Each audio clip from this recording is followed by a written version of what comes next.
Hi, welcome back. In today's lesson, we're going to talk about Greece's golden age.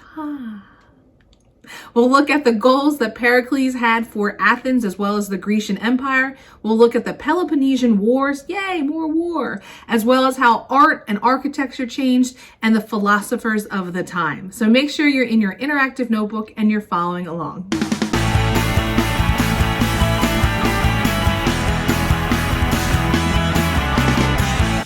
All right, let's go ahead and get started. We're on page 5 of your interactive notebook, and again, we're talking about Greece's golden age. First, let's look at our essential question. Today's question is, how did democratic principles and classical culture flourish during Greece's golden age? You'll remember from our previous lesson that we had just wrapped up the Persian Wars, uniting Greeks, making life kind of great. It sets the stage for this golden age. So we have a new ruler that comes in. His name was Pericles. He was a skillful politician, he was an inspiring speaker, and a respected general. So he had a lot of popular support throughout Greece. With this popularity came him being chosen as Greece's leader, and he serves from about 461 until 429 BCE. He basically dominated life in Athens, and this time period actually also gets the nickname the Age of Pericles. He's all about Athens, and he wants to glorify it, make it the most fantastic. So while we say this is Greece's golden age, sometimes people might think it was kind of like Athens' golden age, and that's going to cause some problems and ruffle some feathers with some of the other city-states as we talk about this. So Pericles had 3 main goals that he wants to achieve for the city-state of Athens. So his first goal is to strengthen the Athenian democracy. He achieves this by hiring more public officials and creating the first direct democracy. Remember, direct democracy is when the citizens have the rule or they vote and elect leaders. But again, also remember, citizens in ancient Greek weren't everybody. Remember, it's those male property owners, so the wealthy elite. He also wants to hold and strengthen the empire. He does this by kind of taking over the Delian League, and he uses money to support and strengthen the Athenian fleet. This is going to ruffle some feathers in the other city-states and start to lead to some resentment. So Sparta, as well as some of the other city-states, start to think like, we're just kind of taking care of Athens and that's it. We don't really like that. So we're going to start to see some problems.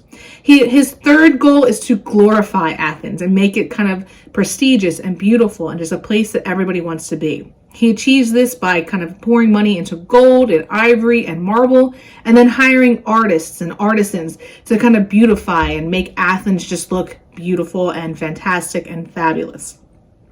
One of our key ways that we see this is through art and architecture. We do see this flourish during this time period. We have the Parthenon was built. Pericles wanted to have that, and that's the picture here. The Parthenon was basically a huge temple to honor the goddess Athena, where the city gets its name, Athens, Athena. And so they create all kinds of sculptures and just different pieces of artwork, temples, you name it, it's all throughout there. Now, obviously, this picture is, artist rendering. I wanted to find something that was closest to what it might have looked like at that time period, because today it is kind of in ruins and crumbles because, it's really old. Athens was, Ancient Greece was one of my favorites. I actually, in the 6th grade, had to make a 2-scale model Parthenon. I've included a picture here. This is not mine because 6th grade me didn't think to take a picture of it, but just to kind of give you a point of, this is a project I had to do. And when I say I had to do it, had a lot of help from Mr. Dad. He did a lot of it, and then we threw it away, and 2 years later, guess who else had to do it? My little sister. And my dad said, oh crap, I have to take that out of the trash. I should have saved it. But oh well. So the Parthenon is, it's still standing today, what's left of it. But it's kind of a major feat from that time period. We also have the art forms of drama created at this time period. The Greeks are known for that, and they create 2 types of drama. One is tragedy, which tells the story of a hero's downfall. Dun, dun, dun. And then we also have comedy that was meant to make fun of politics, to make fun of respected people at the time, and it did include a lot of slapstick humor. So these are 2 types of art forms that are still widely used today, and we can thank the Greeks for that.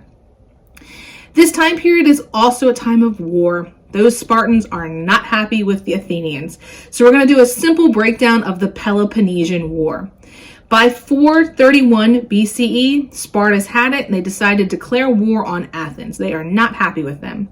Sparta had the best army in the nation and Athens had the best navy in the nation.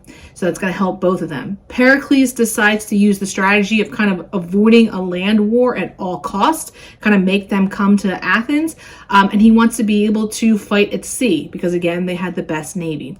Ultimately, he's not able to do that. The Spartans do come by land. And there are some squabbles. By about a year into the war, a huge devastating blow hits Athens. There is a huge plague. It kills about a third of their population, including Pericles, and it's just kind of devastating. Obviously, not kind of, it is devastating to the Athenians. A few years later, 421, and I say a few, it's like 9 years later, Sparta and Athens decide to sign a truce and call off the war. But we're not done. In 415, the Athenians decide to renew the war. They attack the city of Syracuse and they are crushed in defeat. So the Athenians had no hope. They destroy their land, they destroy the city, they destroy the fleet. And basically the Spartans are like, yeah, don't try that again. So in 413, they're done. That ultimately results with their surrender of Athens in 404. They surrender to the Spartans, and that basically ends this whole Athenian empire that Pericles had been building up and glorifying. They lose their empire, they lose their power, they lose their wealth. Athens is not number one anymore. The last thing we want to talk about in today's episode is philosophers, because philosophy becomes huge during this time period, and it continues into the modern day. A lot of the things or ways that we think and solve problems today can be credited to the different philosophers in ancient Greece. So after the Peloponnesian War, we have this rise in philosophers or thinkers, these lovers of wisdom. They really believed that the universe was subject to absolute and unchanging laws. And we also start to see some questioning happening. Some of these philosophers start to think are the gods and goddesses real life? And that gets some of them in trouble. But there is a lot of questioning of what is real and what is not and what makes sense. Our three main philosophers are pictured here. We have Socrates, Plato, and Aristotle. So we're going to talk just a little bit about each. So Socrates, our first guy, he really believed in this idea of always questioning, and also self-examination, meaning thinking about you. What are your values? What are your actions? How do they lead to the actions of others? How do they benefit society or not benefit society? His teaching method was constant or continuous questioning, and the idea was to foster deeper understanding. He was actually convicted. The Greeks didn't really like him. They felt that he was corrupting the youths of Athens because he had them thinking. And he was actually sentenced to death in 399 BCE. So not too fun. He drank this poison called hemlock. It was like a slow-acting poison, and that was his sentence to death. So sorry, Socrates, but thank you. You might have heard of Socrates before. Maybe you've participated in a Socratic seminar. Again, it's just constantly asking questions. Our next philosopher was Plato. Plato was actually a student of Socrates, and he writes the book, The Republic, which he kind of explains what an ideal society would look like. He also goes on to establish a school called the Academy in 387, and we consider this the first European university. It lasts for over 900 years. That's pretty good for him. And a lot of his writings and teachings, they dominate European philosophy for almost 1500 years. So Plato has a huge track record as well. Our last philosopher was Aristotle. He was a student of Plato, so kind of a chain reaction here. But he uses the rules of logic for argument. He is credited with kind of creating our modern day scientific method. The idea of, kind of testing out, does it work? I have an idea, let's question it, test it, so on and so forth, which again, like I said, is still used today. And he's also well known for the fact that he tutored Alexander the Great, which we will be talking about in our next lesson.